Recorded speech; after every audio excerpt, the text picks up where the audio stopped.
बिहार विधानसभा चुनाव में देश दुनिया की सारी बड़ी खबरें सदा के सामने मौजूद दोस्तों। चलिए सबसे पहले सबसे बड़ी अपडेट आपको बताएंगे दोस्तों। बिहार विधानसभा चुनाव के मद्देनजर राहुल गांधी और तेजस्वी यादव के साथ साथ विपक्ष के अन्य नेताओं के द्वारा एसआईआर को लेकर उठाए जा रहे मुद्दे को लेकर आखिरकार राहुल गांधी और विपक्ष की बात सच साबित होती दिखाई दे रही है। दोस्तों बताएंगे एसआईआर को लेकर जो फाइनल लिस्ट जारी किया गया है दोस्तों, उसमें किस तरीके के नए झोल सामने आए हैं और किस तरीके के नए सवाल खड़े किए गए हैं दोस्तों। डिटेल में जानकारी आप तक पहुंचाएंगे। इसी के साथ में बताएंगे कैसे एसआईआर के नए फाइनल लिस्ट आने से पहले अमित शाह अपने सीटों का नंबर भी कम करने लगे हैं दोस्तों। क्या बीजेपी के लोग अब बिहार के चुनाव को लेकर डरने लगे हैं? बताएंगे डिटेल में क्या है पूरा मामला। इसी के साथ में चलेंगे एक और बड़ी खबर की तरफ दोस्तों, जहां पर तथाकथित कुशासन राज को लेकर केंद्र की मोदी सरकार ने पूरी तरीके से नीतीश कुमार के शासन को एक्सपोज कर दिया है दोस्तों। बताएंगे कैसे हैं आंकड़े और आरएसएस के प्रोग्राम से पहले कांग्रेस पार्टी के छात्र इकाई को लेकर दिए गए उल्टे बयान पर पार्टी के कार्यकर्ता और खासकर युवा लोगों ने किया विरोध। बताएंगे कैसे संघ के मंच पर पूरी तरीके से उथल पुथल मचा के आ गए कांग्रेस पार्टी एनएसयूआई के कार्यकर्ता। एक एक करके चलेंगे आज की सारी बड़ी अपडेट दोस्तों। लेकिन उससे पहले अगर आप भी मानते हैं कि बिहार विधानसभा चुनाव में इस बार 20 साल की बदहाली का बदलाव होगा तो इस वीडियो को लाइक करके लाल बटन दबाकर चैनल को सब्सक्राइब करके बेल आइकन दबाकर कमेंट बॉक्स में अपनी राय जरूर लिखकर बताएगा दोस्तों। ज्यादा से ज्यादा वीडियो को शेयर कीजिएगा। चलते हैं सबसे पहले सबसे बड़ी ब्रेकिंग न्यूज अपडेट की तरफ दोस्तों, जहां पर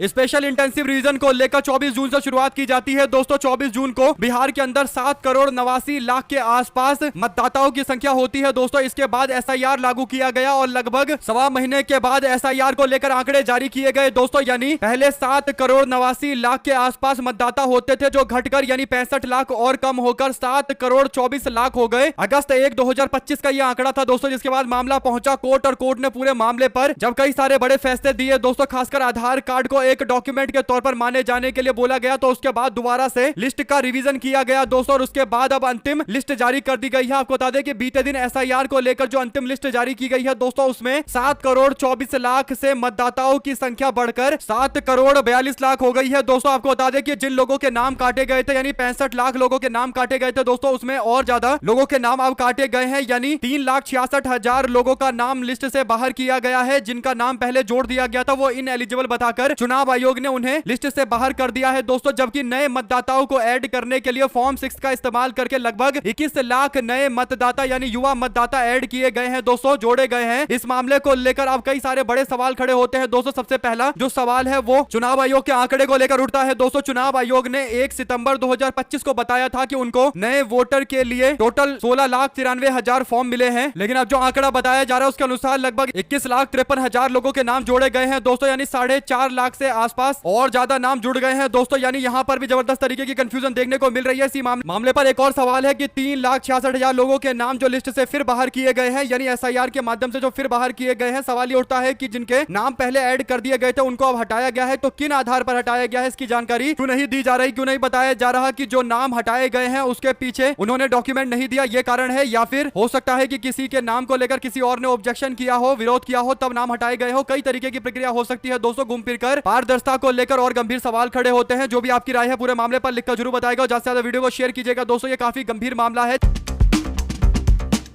इसी के साथ में दोस्तों अलग अलग जिलों को लेकर अलग अलग तरीके का ट्रेंड सामने आने लगा है, जिसे लेकर और बड़े सवाल खड़े होते हैं। यानी पटना में पुराने आंकड़े के तहत 46,91,000 लोगों के नाम मतदाता सूची में थे दोस्तों, जो अब अंतिम लिस्ट में बढ़कर 1,63,000 और ज्यादा बढ़ गए हैं, यानी 48 लाख के आसपास आंकड़ा हो चुका है। ऐसे ही दरभंगा के अंदर 80,000 नए वोटर ऐड हुए हैं। इसी के साथ में नवादा में 30,000 वोटर ऐड हुए हैं दोस्तों। अगर इस तरीके से हर जगह पर वोटर की संख्या बढ़ रही होती तो भी सवाल नहीं खड़ा होता, लेकिन शेखपुरा के अंदर 18,000 वोटर कम हो गए हैं तो गंभीर सवाल खड़ा होगा। सारण में तो 2,24,000 मतदाता कम हो गए हैं दोस्तों और गंभीर मामला है। बेगूसराय में 1,15,000 मतदाता और कम हो गए हैं। बक्सर में 68,246 मतदाता कम हो गए हैं। किशनगंज में 26,000 वोटर बढ़ गए हैं दोस्तों, जहां पर दावा किया जाता है कि सबसे ज्यादा फर्जी वोटर है। वहां पर एसआईआर के बाद और फॉर्म 6 का इस्तेमाल करने के बाद 26,000 वोटर और ऐड हो गए हैं। तो इससे समझ में आता है दोस्तों कि जो दावे किए जा रहे थे अलग अलग, वे सारे के सारे फ्लॉप हो रहे हैं। कहीं भी कोई भी तर्क सही बैठता हुआ दिखाई देता नहीं है। 2 शब्द जरूर लिखकर बताएगा दोस्तों अगर आप भी मानते हैं कि राहुल गांधी और तेजस्वी यादव जो मुद्दा एसआईआर को लेकर उठा रहे थे ये बिहार के अंदर बहुत जरूरी है, तो अपनी राय जरूर लिखकर बताएगा दोस्तों और ज्यादा से ज्यादा वीडियो को शेयर कीजिएगा और अपनी राय भी जरूर लिखकर बताएगा आप क्या समझते हैं ये जो अंतिम लिस्ट सामने आई है दोस्तों। चलते हैं एक और ब्रेकिंग न्यूज अपडेट की तरफ, जहां पर अमित शाह ऐसा लग रहा है कि चुनाव के मतदाताओं के नंबर के आधार पर ही अपने नंबर बदल रहे हैं दोस्तों। आपको बता दें कि इससे पहले जब अमित शाह बिहार के दौरे पर आया करते थे दोस्तों, तो अपने पार्टी के कार्यकर्ताओं को 225 सीटें जीतने का टारगेट देते थे, लेकिन अब अमित शाह जो 2 दिनों के दौरे के लिए बिहार आए दोस्तों, तो उन्होंने अपनी पार्टी के लोगों को टारगेट कम का दिया है, यानी पहले 225 सीटों को लेकर बड़े बड़े दावे चल रहे थे और अब अमित शाह आकर कह रहे हैं कि हम लोगों को मिलकर एनडीए को मिलकर 160 सीटें जीतनी है। इससे आप समझ जाइए दोस्तों कि अमित शाह जैसे एसआईआर में मतदाताओं की संख्या में ऊपर नीचे चल रहा है दोस्तों, वैसे ही अमित शाह के सीटों को लेकर भी दावे ऊपर से नीचे आ रहे हैं। आपको बता दें कि अमित शाह के द्वारा ये बोलना कि 160 सीटें जीतना हमारा टारगेट है, इससे पता चलता है दोस्तों कि भाजपा के लोग पहले जो बड़ी बड़ी बातें करते थे, ये 400 का नारा भी दिया करते थे, आज 160 सीटें बिहार में केवल जीतने का दावा कर रहे हैं। तो इससे पता चल रहा है कि कितनी हालत खराब है बिहार के अंदर की अमित शाह जो एकदम से एक तरफा 400 300 का नारा दे दिया करते थे दोस्तों, आज वो केवल 160 सीटों का दावा कर रहे हैं, यानी बहुमत से थोड़ा ही ज्यादा सीटों का दावा करते हैं। आप लोग इस पूरे मामले में अपनी राय जरूर लिख के बताएगा दोस्तों। ज्यादा से ज्यादा वीडियो को शेयर कीजिएगा। चलते हैं एक और बड़ी अपडेट की तरफ, जहां पर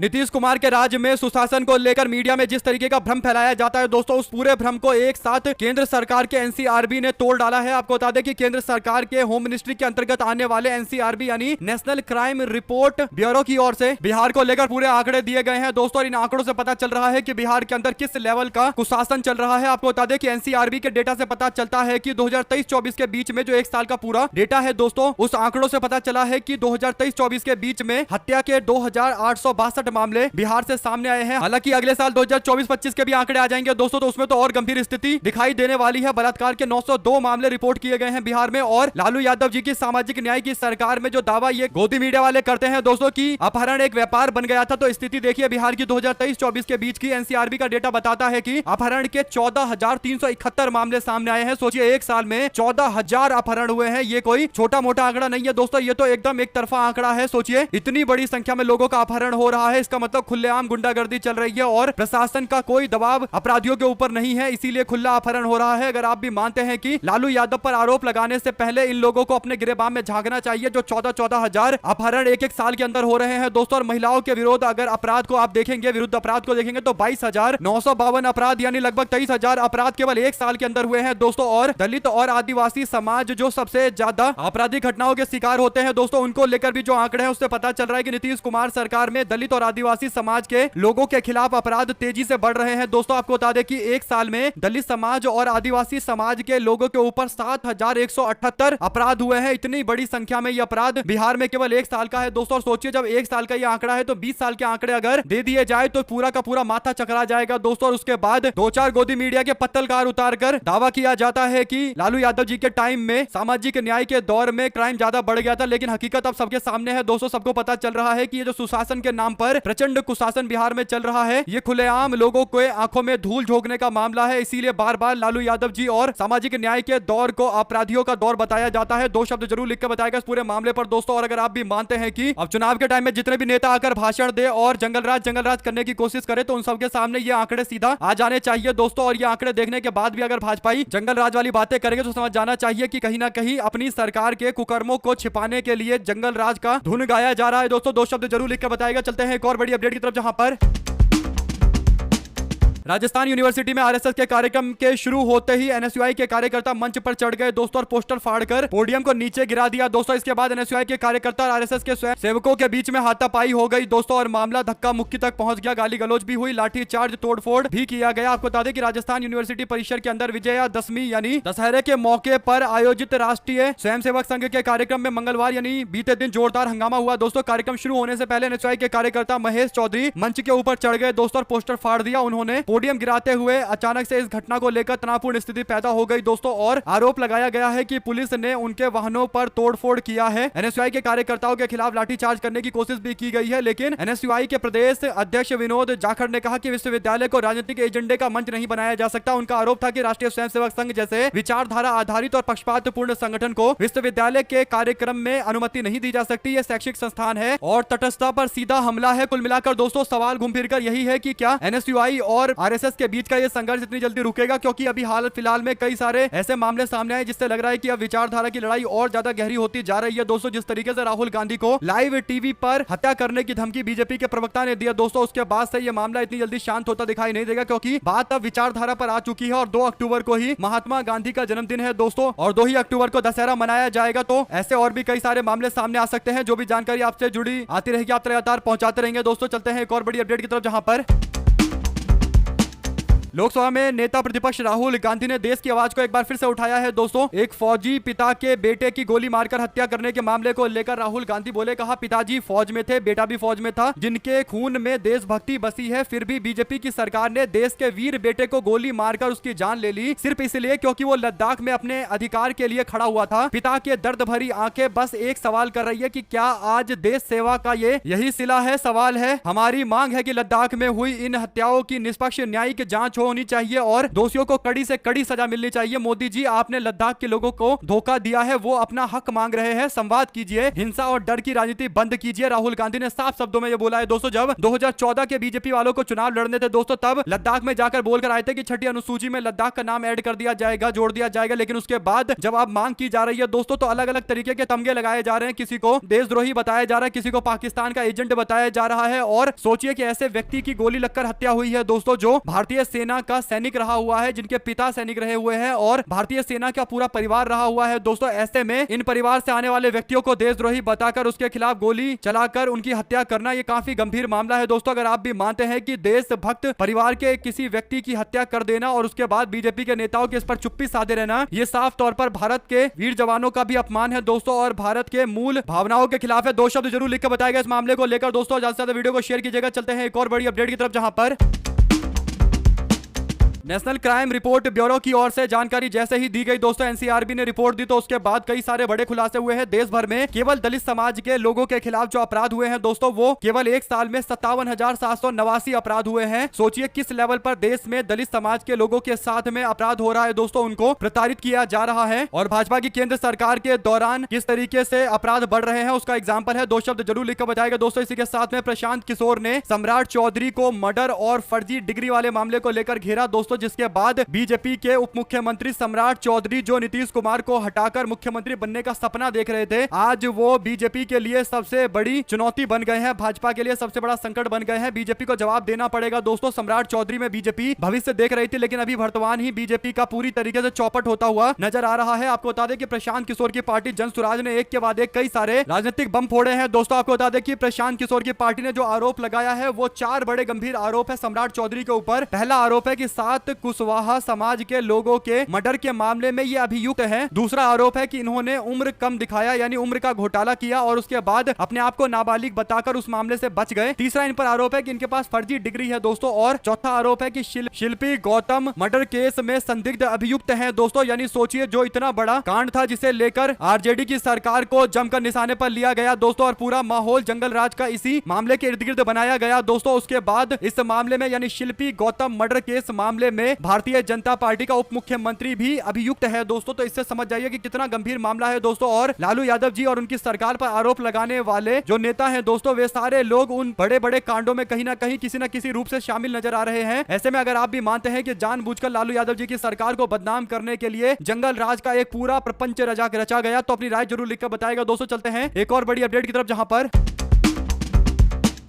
भाजपा के 4 नेताओं पर जनसुराज पार्टी के सूत्रधार प्रशांत किशोर के आरोपों की बौछार के बीच अब पार्टी के पुराने नेता और पूर्व केंद्रीय मंत्री अश्विनी चौबे ने कहा कि वो कागज राज्यपाल, राष्ट्रपति, प्रधानमंत्री तक जाना चाहिए। यानी अश्विनी चौबे जो भारतीय जनता पार्टी के नेता हैं दोस्तों, और अमूमन मंच से उतार दिए जाते हैं। वरिष्ठ नेता होने के बावजूद पिछली बार बक्सर से चुनाव भी नहीं लड़ाया लोकसभा का। और दोस्तों, उन्होंने कई बार पार्टी को इस बात को लेकर चेतावनी दी थी कि पार्टी के पुराने नेताओं को इग्नोर किया जा रहा है और बाहर से ला लाकर लोगों को नेता बनाया जा रहा है। अब अश्विनी चौबे प्रशांत किशोर के आरोपों को लेकर इनडायरेक्ट तरीके से सपोर्ट कर रहे हैं दोस्तों। और सम्राट चौधरी पर लगे आरोप को लेकर कह रहे हैं कि कागज को राज्यपाल, राष्ट्रपति और प्रधानमंत्री तक भेजा जाना चाहिए। अगर आप भी मानते हैं कि अब पार्टी के अंदर, बीजेपी के अंदर 2 अलग अलग खेमे बढ़ते दिखाई देंगे दोस्तों, क्योंकि सम्राट चौधरी वो बीजेपी के नेता है जो इस बात का प्रतीक है कि भाजपा ने बिहार के अंदर अपने वरिष्ठ नेताओं को, जो भाजपा के पुराने नेता थे, जो असली आरएसएस और संघ से आने वाले व्यक्ति थे, यानी खाटी भाजपाई थे, उनको साइडलाइन करके दूसरी पार्टी से ला लाकर इंपोर्ट कर करके इनको नेता बनाया गया। सम्राट चौधरी को उप मुख्यमंत्री बना दिया गया दोस्तों, ताकि जातीय समीकरण को साधा जा सके। लेकिन अब जो पुराने खाटी भाजपाई नेता हैं, वो इस मौके का इस्तेमाल करके अब कहीं ना कहीं उन सारे बाहर से लाए गए नेताओं के खिलाफ मोर्चा खोलने में कोई कोर कसर नहीं छोड़ेंगे दोस्तों। 2 शब्द जरूर लिखकर बताएगा और ज्यादा से ज्यादा वीडियो को शेयर कीजिएगा। चलते हैं एक और बड़ी अपडेट की तरफ, जिसमें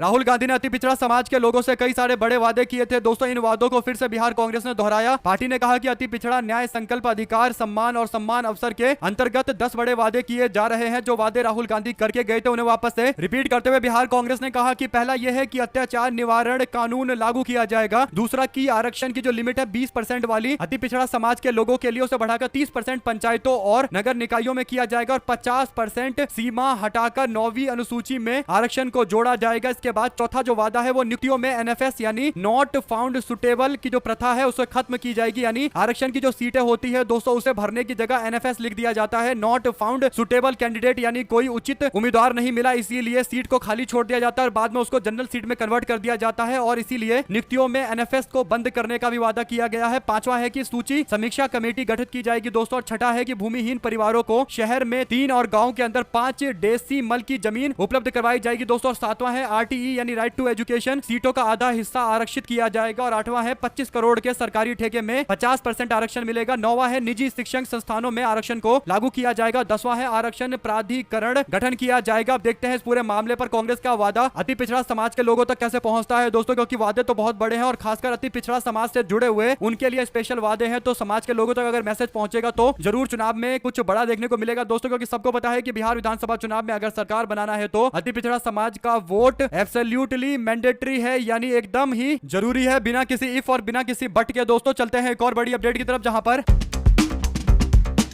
भोजपुरी के स्टार पवन सिंह की राष्ट्रीय लोक मोर्चा के प्रमुख उपेंद्र कुशवाहा के साथ मुलाकात के बाद अब बिहार में एक नए तरीके का सियासी समीकरण बना है दोस्तों। भारतीय जनता पार्टी ने डायरेक्ट अपनी पार्टी में पवन सिंह को शामिल नहीं करवाया, क्योंकि सबको पता है कि पवन सिंह एक ऐसे कलाकार है जिनके पुराने वीडियो अगर लोग निकाल कर देख ले तो सबको पता चल जाएगा कि पवन सिंह की क्या मानसिकता है महिलाओं को लेकर, खासकर एक्ट्रेस को लेकर दोस्तों। और कई बार वो महिलाओं के प्रति उल्टा सीधा बयान देते हुए भी लाइमलाइट में रहते हैं। बंगाली महिलाओं के खिलाफ उल्टा बोलने के बाद उनको बीजेपी से टिकट वापस करना पड़ा था दोस्तों। जैसा आप लोग जानते हैं 2024 के चुनाव के मद्देनजर उनको चुनाव लड़ाने की कोशिश की गई थी पश्चिम बंगाल के आसनसोल सीट से दोस्तों, लेकिन बाद में बंगाली महिलाओं के प्रति उनके जो गाने थे दोस्तों उसे लेकर विवाद हुआ था और उसके बाद अब पवन सिंह को बीजेपी डायरेक्ट अपनी पार्टी में शामिल नहीं करवा रही है, इसीलिए उपेंद्र कुशवाहा की पार्टी में शामिल करवाया गया है दोस्तों। और 2 सीटें उपेंद्र कुशवाहा की पार्टी को दिया जा सकता है, 2 सीटों पर पवन सिंह अपने लोगों को मैदान में उतार सकते हैं। तो ऐसे में दोस्तों इस पर तेज प्रताप यादव ने कहा कि पवन सिंह जैसे लोगों का काम पैरों पर गिरना है। हालांकि एक बात तय है दोस्तों कि पवन सिंह ने पिछली बार काराकाट से चुनाव लड़कर उपेंद्र कुशवाहा को बुरी तरीके से चुनाव में हरा दिया था। हरवाने का कारण तो बन ही गए थे दोस्तों। ऐसे में पवन सिंह के नाम पर वोट पड़ता है, इसमें कोई दो राय नहीं है। लेकिन अगर भारतीय जनता पार्टी वाकई पवन सिंह को लेकर इतना कॉन्फिडेंट होती दोस्तों तो बीजेपी उन्हें साथ में रख लेती, लेकिन कहीं ना कहीं भारतीय जनता पार्टी मामले पर अपने आप को बचाने की कोशिश कर रही है, इसीलिए पवन सिंह को दूसरी पार्टी में ज्वाइन कराकर एनडीए का हिस्सा बनवाया जा रहा है। 2 शब्द जरूर लिख कर बताएगा। चलते हैं एक और बड़ी खबर की तरफ, जहां पर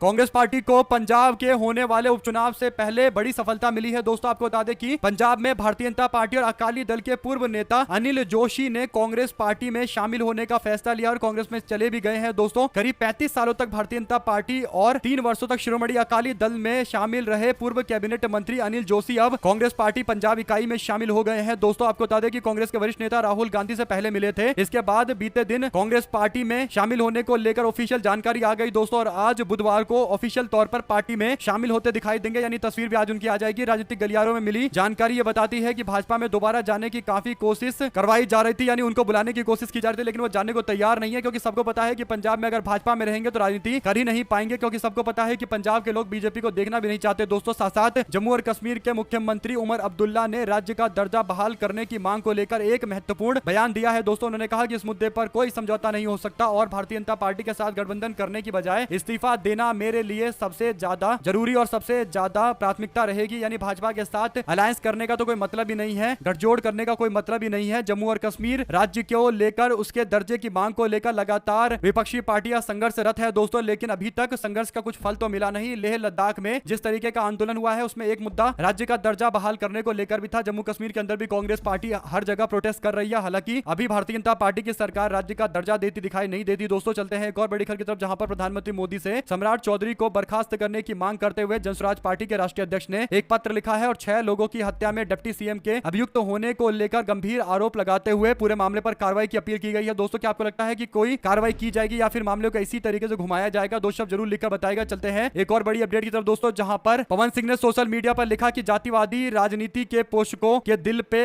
आज ई फोटो देख के सांप लौट रहा होगा, लेकिन जिनके दिल में विकसित बिहार का सपना बसता है वो कब तक एक दूसरे से दूर रह सकते हैं। उपेंद्र कुशवाहा जी से मुलाकात हुई और उनका दिल से आशीर्वाद लिया। उसके बाद मोदी जी और नीतीश जी के सपनों का बिहार बनाने के लिए आपका बेटा पवन सिंह पूरा पावर लगाएगा। पावर एहिजा से शुरू होला, यानी पावर यहीं से शुरू होता है। कुल मिलाकर दोस्तों पवन सिंह जो बोल रहे हैं कि आपको लगता है कि पवन सिंह के आने से कुछ इस तरीके की स्थिति बदल जाएगी कि एनडीए गठबंधन को बहुत बड़ा फायदा मिल जाएगा, या केवल 1-2 सीटों पर आकर सिमट जाएंगे? दोस्तों वो भी अगर उस सीट पर लड़ गए और कोई महागठबंधन का दमदार उम्मीदवार मैदान में उतर गया, यानी असली स्थानीय नेता उतर गया, तो फिर पवन सिंह के वहां से जीतने की संभावना भी वैसे भी कम हो जाएंगी। जो भी आपकी राय है दोस्तों लिखेगा जरूर। देख रहे थे आप लोग का अपना चैनल जय हिंद जय भारत। बहुत बहुत धन्यवाद सभी दोस्तों, भाइयों बहनों, मित्रों का। जय हिंद।